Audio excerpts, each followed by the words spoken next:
Ça, c'est mon gars, ça, c'est mon rookie. C'est mon rôti de l'année, les gars. Ok, what's up, mes brothers? J'espère que vous allez bien. Bienvenue sur ma chaîne Magic Mike Curry, où ça parle actualité NBA. Ok, la soirée de samedi soir a été quand même assez intéressante, mais pas forcément folichon, à part 2 ou 3 matchs. Je vous en parle en fin de vidéo, mais on va commencer dès maintenant. C'est parti, mais avant ça, comme toujours, n'oublie pas de t'abonner, ça donne de la force. Les gars, vous connaissez à me connaître, on va commencer des matchs les plus claqués aux matchs les plus incroyables. On va commencer bien évidemment avec le match entre les Bulls et les Magic, 110-98.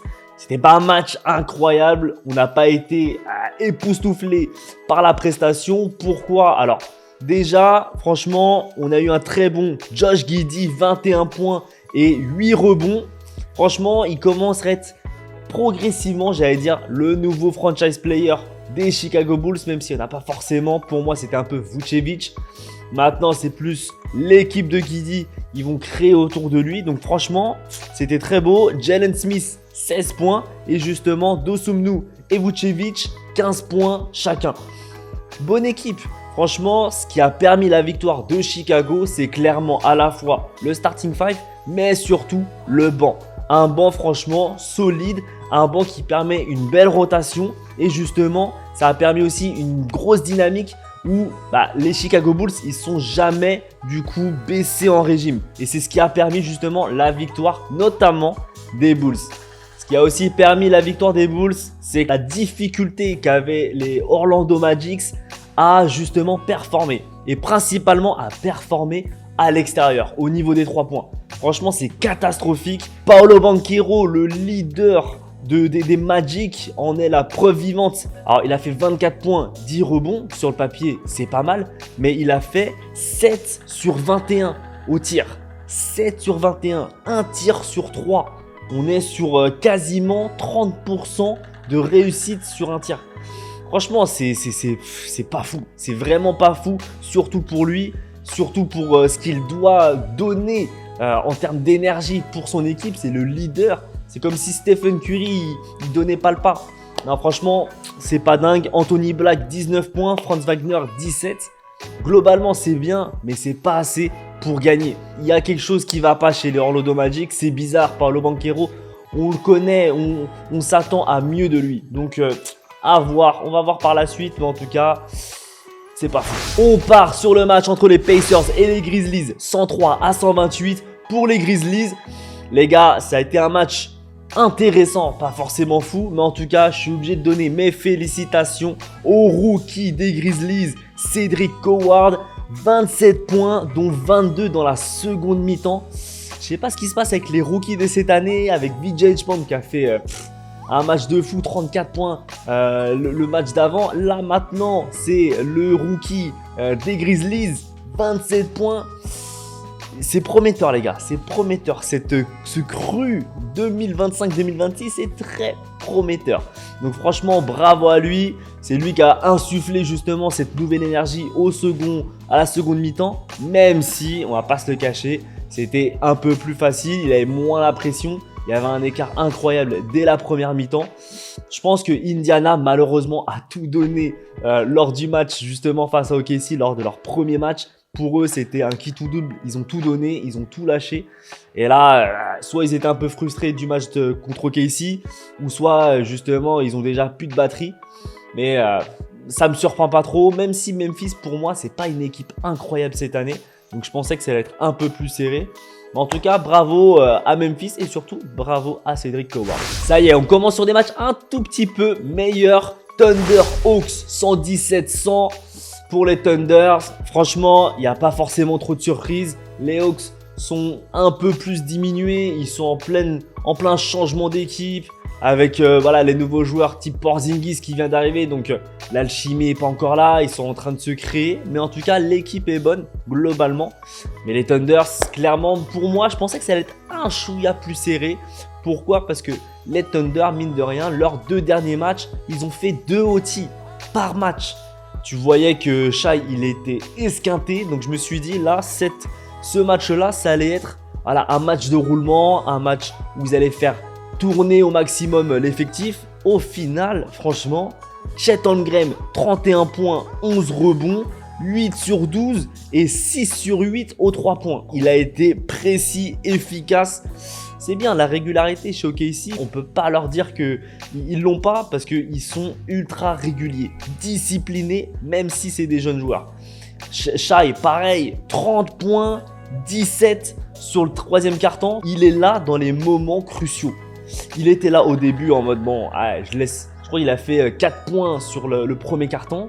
Il a laissé l'équipe et au moment où ils ont besoin de lui, eh ben, il est là, il est présent. Bravo du coup à OKC, régulier. On le voit, ça y est, les 3 premiers matchs, 3 victoires à la manière, en plus avec des équipes quand même relativement fortes.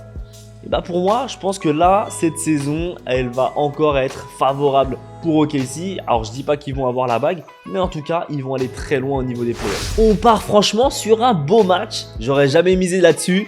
Les Hornets contre les Sixers, 121 à 125 pour les Sixers. Alors que les Hornets, vers la fin, ils menaient, ils étaient tout proches de leur victoire. Franchement, c'était beau pour les Hornets. Franchement, bah, ça faisait plaisir à voir. LaMelo Ball qui a géré l'équipe. Alors j'allais dire pas lui tout seul parce qu'il y avait quand même une équipe autour de lui. Il a quand même fait 27 points, 10 rebonds et 8 passes. Ça reste clairement le franchise player des Hornets actuellement. Mais malheureusement, les Sixers sont beaucoup plus complets en termes d'équipe. On a quand même Embiid, Tyrese Maxey et VJ Edgecombe. Ne l'oublions pas. Ça c'est mon gars, ça c'est mon rookie. C'est mon rookie de l'année les gars. VJ, moi, je vous l'ai dit encore une fois, VJ Edgecombe pour moi, c'est ma superstar. Donc vous allez voir plus tard, mais ça va être incroyable. Enfin bref, tout ça pour vous dire que malheureusement, ils ont perdu dans le Money Time à cause de qui ou grâce à qui pour les Sixers? Grâce à un grand Quentin Grimes qui a inscrit 3 points aux 15 dernières secondes. Franchement, Money Time de la mort. Il a fini avec 24 points. Bravo à lui, Quentin Grimes. Je l'ai bien aimé aussi l'année dernière quand il n'y avait pas du coup Embiid, etc. Parce que justement, c'est là où il s'est révélé. Et là, c'est bien parce qu'il lui laisse du temps de jeu. Parce que faut pas étouffer une star comme ça. Enfin, en tout cas, une rising star. Parce que clairement, Quentin Grimes, ça peut être un All-Star. Moi, je vous le dis, ça peut être un All-Star. Sauf que si il n'a pas assez de temps de jeu, il va se faire étouffer. Et après, du coup, il va être moins intéressant. C'est un peu entre guillemets comme un Kuminga. Moi je le vois comme un Kuminga. S'il n'a pas assez de temps de jeu, il peut s'étouffer et il peut un peu perdre sa splendeur. En tout cas, bravo à Quentin Grimes. Ce qu'il faut aussi noter, c'est aussi clairement, on a remarqué la frustration de Joel Embiid, notamment en post-interview, où on voit qu'en fait, il est frustré de la situation où il ne peut pas avoir assez de temps de jeu. Pourquoi? Parce qu'il est en rémission.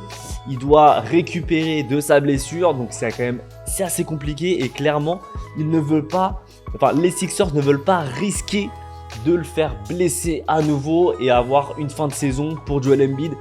Embiid, lui, il est un peu frustré parce qu'il se dit « Ok, moi je veux jouer, mais je veux pas jouer seulement 15-20 minutes. » Et c'est ce qu'il a en ce moment. Il est vraiment sur un temps réduit.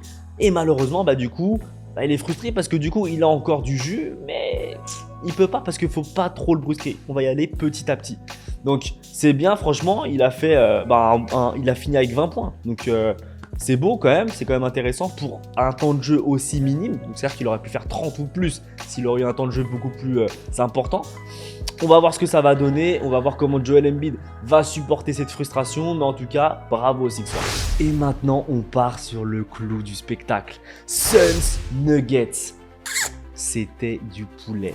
111-133 pour les Nuggets. L'équipe a déroulé un match parfait. Quand je dis un match parfait, Nikola Jokic en est l'exemple. 14 points, 15 passes décisives, 14 rebonds avec seulement 8 tirs, 8 tentatives de tir les gars. Ça veut dire qu'il est ultra efficace. Il n'a pas forcément été un mangeur de ballon, il n'a pas accaparé le ballon, il a été là dans les moments importants. Et après, il a laissé jouer l'équipe. La force de Denver, clairement on le sait, c'est leur alchimie. Ils se connaissent parfaitement et ils ajoutent à chaque nouvelle saison un voire deux grands max joueurs. Et c'est jamais forcément les joueurs les plus importants, les starting five. Le starting five de Denver, il a quasiment jamais bougé. Aaron Gordon, Nikola Jokic, Jamal Crawford, ouais. Jamal Murray, Jamal Murray et Christian Brown. C'est tout. Sinon, on bouge pas ou on change juste un ou deux profils, mais sinon les mecs, ils restent les mêmes. Et ça marche les gars, ça marche. On a une équipe solide, on a une équipe en termes de rotation qui marche bien, la dynamique est bonne et justement les fast points sont là. Ils se connaissent, ils font des tirs à l'aveugle et ça marche parce qu'ils savent exactement où sont les joueurs. Par contre, à contrario, là c'était les antipodes. Phoenix en pleine reconstruction avec des nouveaux joueurs. Ce qui a aussi fait perdre les Phoenix Suns, c'est malheureusement justement les pertes de balles. Alors ils ont eu combien de pertes de balles? 19 pertes de balles. Pourquoi? Parce qu'ils ne se connaissent pas, parce qu'il n'y a pas d'alchimie. D'un côté, c'est normal, mais c'est aussi par rapport, on va dire, à l'expérience et surtout aux compétences des nouveaux joueurs. Alors je dis pas que Dillon Brooks est une merguez, mais en tout cas, je sais qu'il a du mal, lui, à bien gérer avec une nouvelle équipe, etc. Donc ça va prendre du temps de se connaître, etc.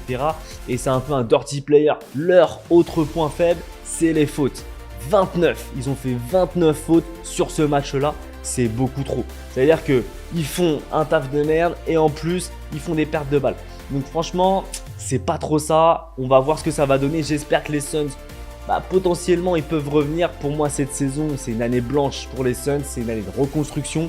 Et c'est une année qui va peut-être potentiellement leur permettre de trouver de nouveaux joueurs sur l'intersaison ou sur la saison prochaine. Voilà les gars, c'est la fin de la vidéo. J'espère que tu t'es régalé. N'hésite pas à me dire en commentaire ce que tu penses de la soirée du samedi soir. Est-ce que ça t'a régalé? N'hésite pas à le mettre. N'oublie pas aussi de liker et de t'abonner. Ça me donne de la force et je vous en remercie. On grandit toujours de plus en plus. C'est un régal. J'ai plus qu'à vous souhaiter une excellente journée. N'oublie pas que tu es le meilleur. Ciao mes brothers!